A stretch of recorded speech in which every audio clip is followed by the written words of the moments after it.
Good morning everyone. আশা করি আপনারা সকলেই ভালো আছেন। আজ হলো বৃহস্পতিবার, এখন বাজে সকাল 7টা। এখন থেকে ভিডিওটা শুরু করলাম। আমার আজকের ভিডিওতে সবাইকে স্বাগত জানাই। সকালবেলা রান্না কমপ্লিট করে নিয়েছি, কারণ ছেলে স্কুল আছে, ওর কাকুর স্কুল আছে। তো রান্না করে আবার আমি রুটিও বানিয়েছি। তো রুটি আমি সব দিনে রুটি বানাই মাদের জন্য। আজও রুটি বানিয়েছি, ভাবলাম ছেলেকে রুটি দিয়ে দেব টিফিনে। আর রুটির মধ্যে আমি জ্যাম লাগিয়ে রুটিগুলোকে রোল করে কেটে কেটে দিয়ে দিয়েছি, তখন ওর খেতে সুবিধা হবে। আর রুটিগুলো ছিল গরম, জ্যামটা ছিল ফ্রিজ থেকে বের করেছি, মানে শক্ত। এর মধ্যে জ্যাম লাগানো মাত্রই জ্যাম মেল্ট হয়ে গেছে। তো আবার যখন রুটি ঠান্ডা হয়ে যাবে তখন ঠিক হয়ে যাবে। তো সকাল সকাল রান্না বান্না কমপ্লিট করে রান্নাঘরের কাজ করা কমপ্লিট হয়ে গেছে। এবার এসেছি রুমে, ছেলেকে স্কুলে পাঠিয়ে দিয়েছি। আবার রুমে এসেছি রুমটা গুছাবো বলে। আর এই যে বালিশের কভারগুলো, এগুলো পরশুদিনও মেলা থেকে নিয়ে এসেছে। আমাদের এখানে মেলা বসেছে, এই প্রতিবার হয় সেটা। লক্ষ্মী পুজোর দিন থেকে এখানে 3 দিন বা 4 দিন মেলা হয়। তো এইবার নাকি 5 দিন হবে, মানে একদিন বাড়িয়ে দিয়েছে। তো পরশুদিন গিয়েছিল, সেই বালিশের কভারগুলো নিয়ে এসেছে। কাল আমি ধুয়ে দিয়েছিলাম, তো শুকিয়ে গেছে। আজ ভাবলাম এগুলো গুছিয়ে রাখবো। আর আমি কোনো একটা কাপড় কেনার পর, ইউজ করা কাপড়, মানে রেগুলার ইউজ করা কাপড়, এই কিছু কেনার পর আমি কেচে দিই। না কেচে সেটা ইউজ করতে আমার ভালো লাগে না, মানে আমি স্যাটিসফাইড হই না। আমার ভীষণ ভালো লেগেছিলো বালিশের কভারগুলো নিয়ে এসেছে। হোয়াইট কালার দেখে আর বেশি ভালো লেগেছে আমার। এই হোয়াইট কালার বেড কভার, বালিশের কভার, ব্ল্যাঙ্কেট, এগুলো হোয়াইট থাকলে আমার খুব ভালো লাগে। সেটা মেনটেন করা একটু কষ্ট হয়, কিন্তু তাও আমার ভালো লাগে।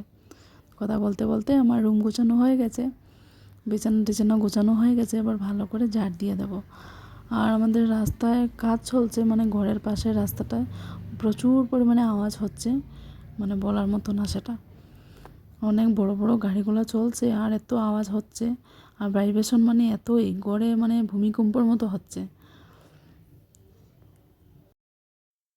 এখন যাব রান্না করে। তো দেখুন গাড়িটা মানে রোলার, এটা বাপরে কি আওয়াজ। আর এই যে মুরগিগুলো দেখছেন, মনে হচ্ছে না আমাদের, এইগুলো হচ্ছে এই পাশের বাড়িতে। ওরা মুরগি রাখে, কিন্তু জায়গা সেরকম নেই, তাও রাখে আর আসে আমাদের বাড়িতে। কিছু করার নেই, আর ওরা তো আসবেই। চলে এলাম স্নান টান করে পুজো দিতে, কারণ আজ হলো বৃহস্পতিবার। একটু সময় লাগে আমার বৃহস্পতিবারে পুজো দিতে। আর কালকে আমি বাসনগুলো ধুয়ে রেখেছিলাম ঠাকুরের, যার কারণে একটু তাড়াতাড়ি হয়ে গেছে। কাপড়গুলো আমি উঠিয়ে রেখে, মানে সার্ফের জলে ভিজিয়ে রেখেছি, কাল কেচে দেবো। আর সঙ্গে সঙ্গে আমি কেচে দিই না, সার্ফের জলে একদিন মতো ভিজিয়ে রাখি, কাল আমি কেচে দিয়ে দেবো। এদিকে আমি পুজোর জন্য সব রেডি করে নিচ্ছি। আর এখানে ফ্যান চলছে, মানে ডাইনিং রুমের পাশেই হয় ঠাকুরঘরটা। তো ফ্যান চলছে বলে একটু প্রদীপটা জ্বালাতে কষ্ট হলো।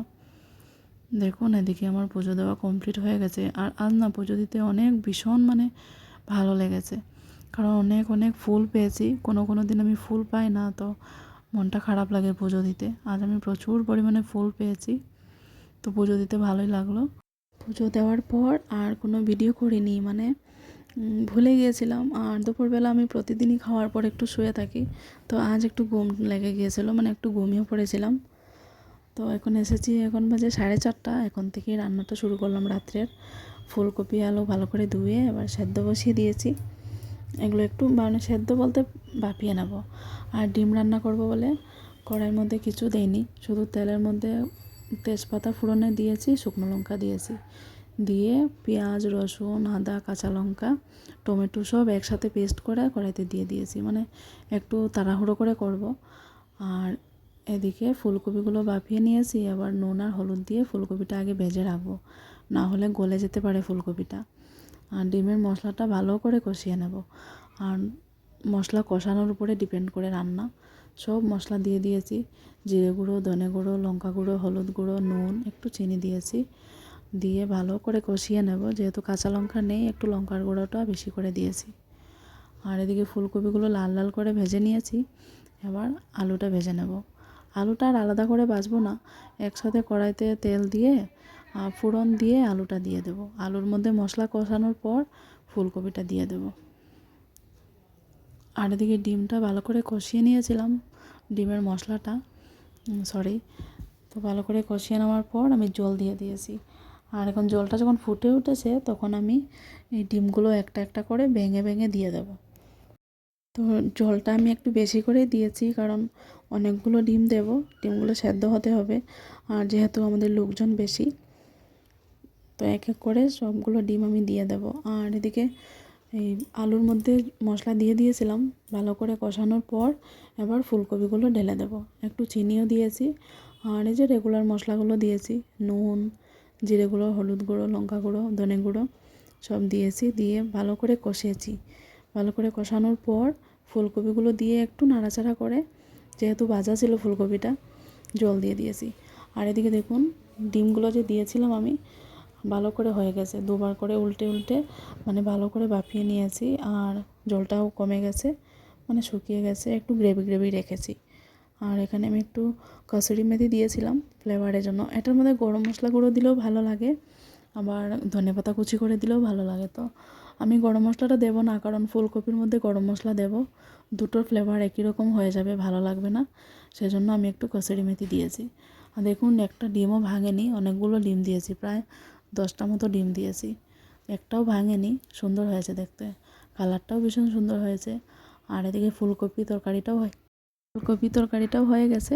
এবার এই গরম মশলাটা বেটে রেখেছিলাম সেটা আবার দিয়ে নামিয়ে দেব, মানে একটু ডেকে রাখবো স্ট্যান্ডিং টাইম, গন্ধটা মানে সুন্দর হবে। ফুলকপিতেও বেশি ঝোল ঝোল রাখিনি।